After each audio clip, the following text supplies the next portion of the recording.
Greetings Earthlings, today I'm back with a review of another USB and XLR dynamic microphone.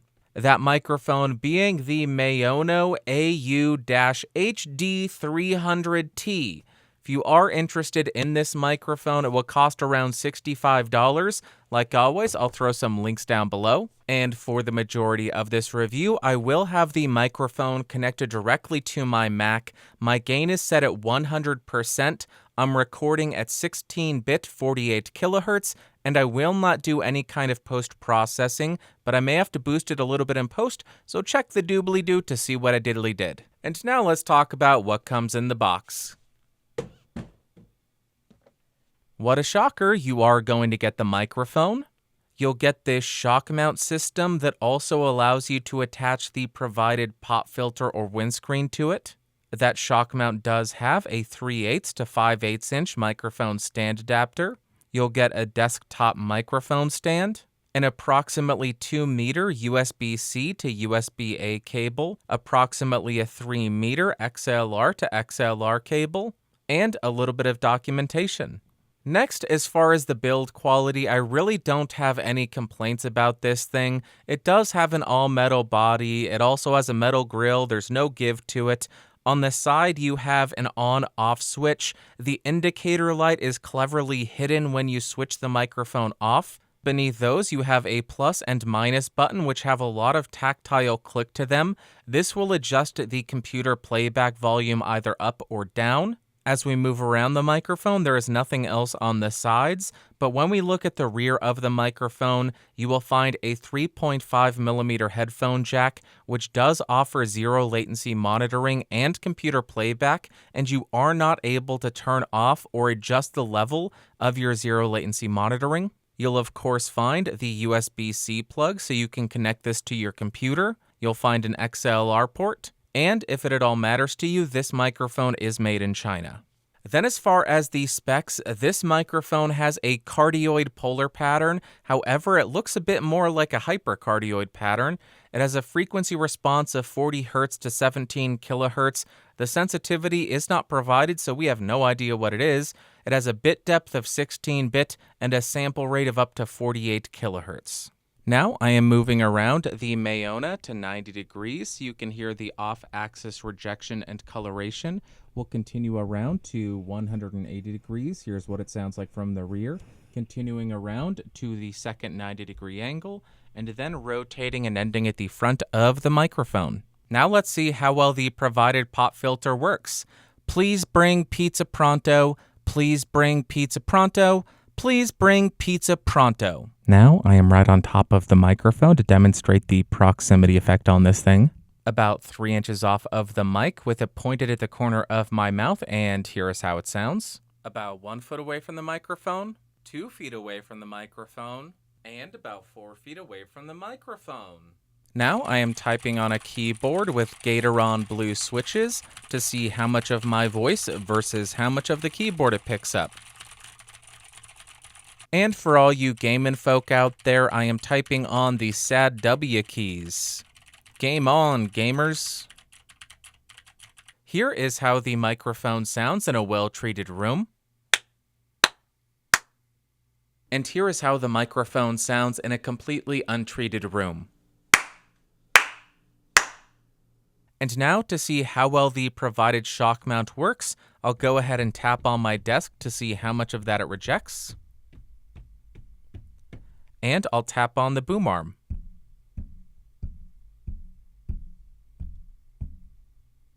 Next, because I'm really annoying, I'm going to go ahead and tap on the body to see if there are any kind of resonant frequencies.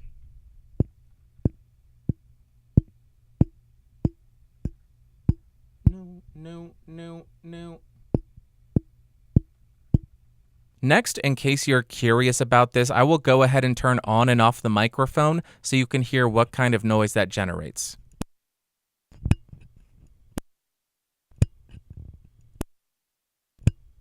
And what the heck, because I can, I'll go ahead and press the button so you can hear what kind of noise is generated by that as well.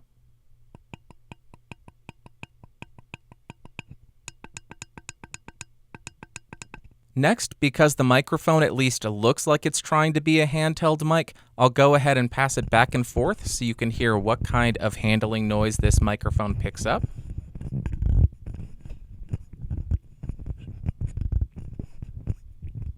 Now, even though this is not the proper microphone technique, I have cupped the entire grill of the microphone, and here is how it sounds. It does not sound very good, not the worst, but definitely not good. Here is how it sounds when the grill is not cupped. Much more open, much more natural, and let's cup it again. You can hear it just sounds closed off and really gets nasally. I hate how that sounds. Now I'm going to go ahead and throw this microphone in my box of doom, and we can see how noisy the internal preamps really are.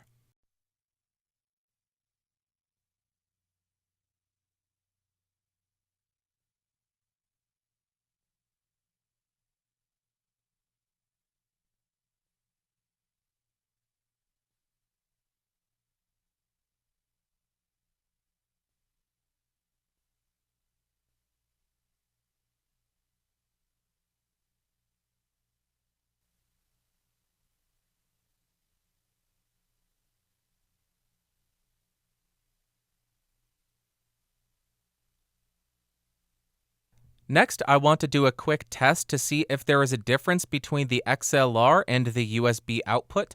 I'll record both of them simultaneously. The gain settings and everything for the USB have not changed for this entire video. The XLR output is running over the provided cable into the Focusrite, which is recording at 24-bit 48 kilohertz. Does not go down to 16-bit. Gain set at 9 o'clock. And there you go. Those are the settings. I will just keep talking and we will switch back and forth between them. I should note you can use both of the outputs simultaneously, which is exactly what I'm doing right now, just in case you are wondering. And that should be enough talking for this test. I should have been able to go back and forth a couple of times so you can hear if there are any kind of tonal differences. And there you go. Just a quick down and dirty test so you can hear it. And let's do some more testing now.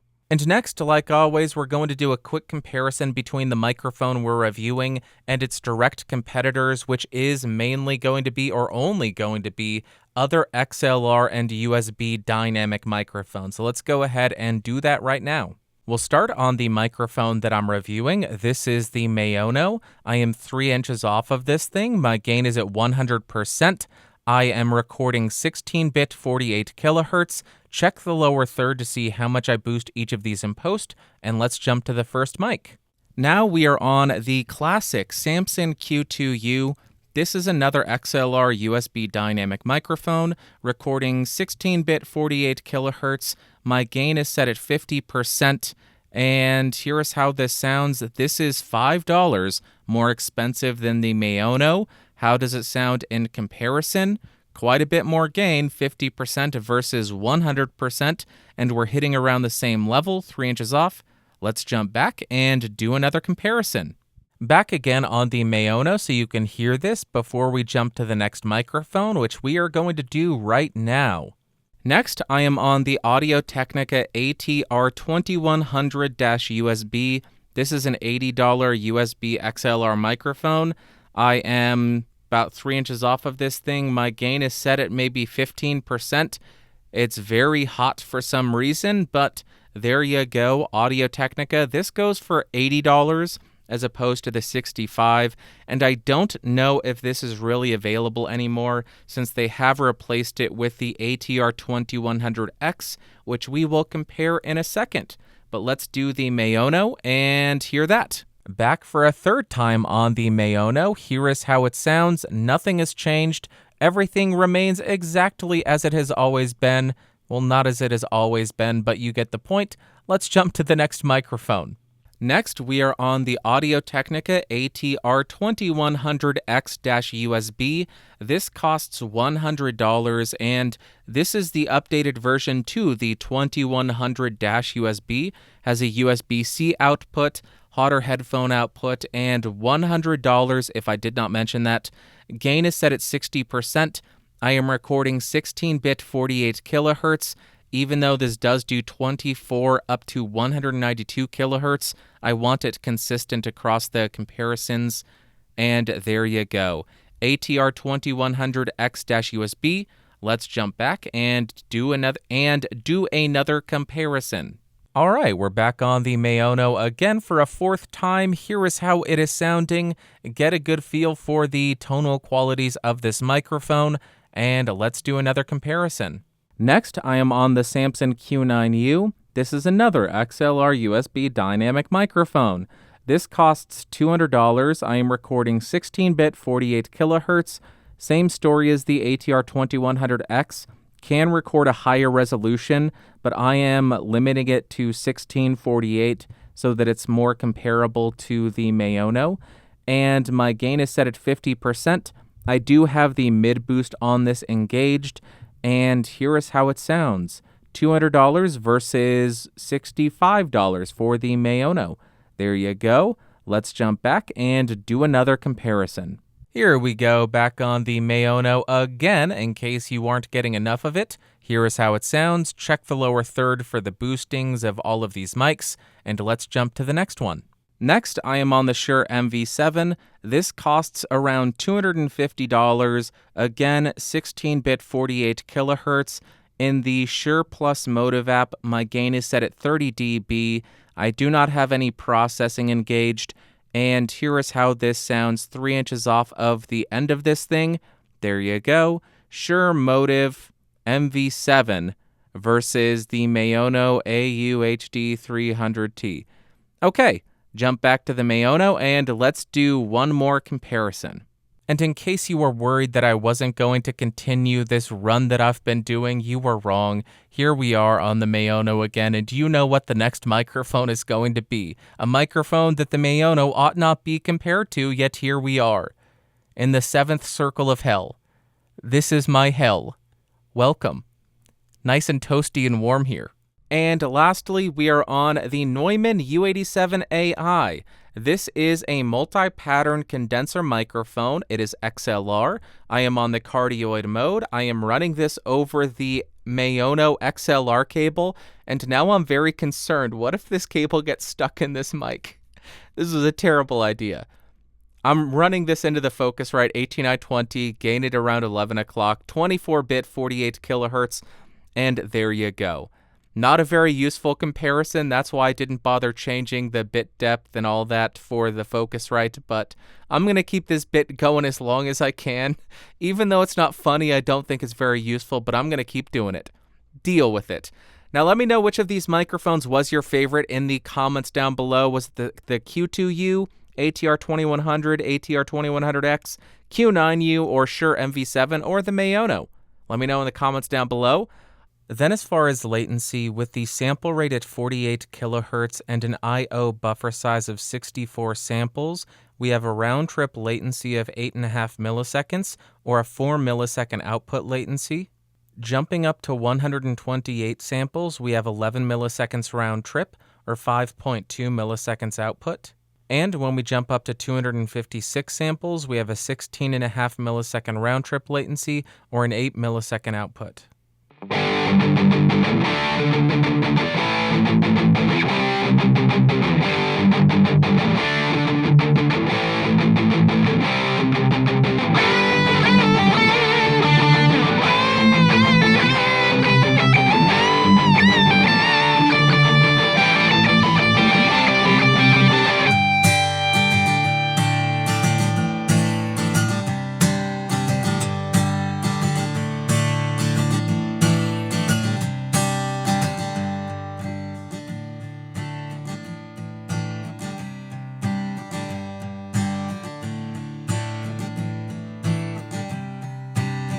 Why do I always wear a watch cap while I film? 'Cause it's cold as hell down in Antarctica, and that is where I live. I know everybody keeps asking, why do you always wear a sweater and a beanie when it's summertime? Because I live in frozen deserts, Antarctica. That's why I do it. And before you ask the next question, I'll answer it. Yes, Amazon ships to Antarctica. Don't bother Googling it. It's totally true. All right. All I can really say is I'm pretty impressed by this thing. And first up in terms of pros, For the price, I think the sound that you're getting is pretty dang good. Also, with that price tag, you're getting a bunch of accessories, all that seem pretty usable, and the shock mount and the pop filter were pretty dang effective. But then as far as cons, when you're using the microphone in USB mode, the output is incredibly quiet, so just keep that in mind. You will either need to boost a recording in post, or you'll need to have something like Voice Meter Banana if you're doing a live stream or if you are talking in Discord to boost that signal up. Also, the buttons and switch on the microphone are quite loud, so if you plan on using those, maybe use them while you're not recording or streaming because it will make it into the recording. I also found the handling noise on this to be a bit subpar, although even though it does look like a handheld microphone, I don't think many people will be using it as that. And also, I do think in 2021 the converters should be at least 24-bit, but to be honest, I don't think the majority of people will notice or even care. Then as far as my overall thoughts and opinions on this microphone, on the electric guitar, I definitely don't hate it. The lows are a bit too fat and heavy, and they do get a little bit muddy, but like I always say, typically you'll throw on a high-pass filter, and that will clear it right up. But then the other thing that really sticks out to me is the top end. It is not a smooth top end, it is not a pleasing top end, but by no stretch of the imagination is it the most piercing and unpleasant top end. And because of that, I wasn't the biggest fan of it on the electric guitar, although I am being very critical and nitpicky. If you got this for $50-$60 and you want to mic up an electric guitar, I think it is a usable sound. Then on the acoustic guitar, I was quite surprised by this thing because I did not hear that typical dead and dull sound that I usually hear from dynamic microphones. So as far as the top end on the acoustic guitar, I enjoyed it more than the majority of dynamic microphones that I use. But then when we listen to the lows and low mids, it does get a little bit uncontrolled and a bit muddy and a bit unclear, especially when I started to dig into the strings a little bit more. So if I was choosing to mic up an acoustic guitar, I would still probably go the condenser route, but if this is what I had, I would be pretty happy to use this. I would do a little bit of manipulation in post, but probably get a pretty workable sound. Next up for singing, I wasn't too keen on it for that application. The top end came across a bit too unsmooth, maybe a bit staticky sounding, and the low mids were a bit muddy, a bit unclear. All around, just the general sound for singing came across a bit too artificial for my liking, so I probably wouldn't be reaching for this for that application. And lastly, for spoken word, I was surprised with how much I enjoyed this, considering you're getting quite a V-shaped sound from it, meaning you have this very robust low mids and lows, and you have this boost in the treble and air, and because of that, it makes the mid sound relatively recessed, but the overall sound of it is quite different from the competition. The Q2u is more sibilant, more detailed, more articulate, and more airy. This less so, and then when you compare it to the ATR 2100s, much less nasally sounding, and this, when you go back and forth, you just have this attack of low mids and bass if that's what you're looking for. So a very different sound, and I found myself enjoying it even though it is quite different. And to wrap up, would I recommend the Maono AU-HD300T? Like I say all the time, both yes and no. Let's start with the no. This microphone definitely does have a lot of shortcomings. The main one that stands out to me is the preamp in this thing. When you plug this into your computer and set the gain at 100%, you're still not getting the healthiest level. So if you are a very quiet talker, if you plan on miking yourself up really far away from the microphone, or you are miking up quiet sound sources, I don't think this microphone is going to cut it because the inbuilt preamp a bit too weak. Also, I like that the zero latency monitoring is quite prominent, but I know a lot of people dislike having zero latency monitoring or having zero latency monitoring too loud, so I think having a way to mute the zero latency monitoring or adjust the level of the monitoring is important, and right now this microphone does not have that, so if you don't like monitoring yourself, not gonna cut it for you either. And the last thing I'll say is for music, I just don't think this is a standout microphone. It's tolerable if you've bought it for other applications, mainly spoken word, and you want to use it for music. But if you're buying it exclusively for music, I don't think it cuts the mustard or cuts the cake or whatever the sayings are. I think there are better options out there, so I would skip it if that's why you're buying it. But then we get to who I would recommend this for, and that would be anybody who's looking for an affordable plug-and-play XLR and USB dynamic microphone for spoken word who also enjoy V-shapes to their microphones.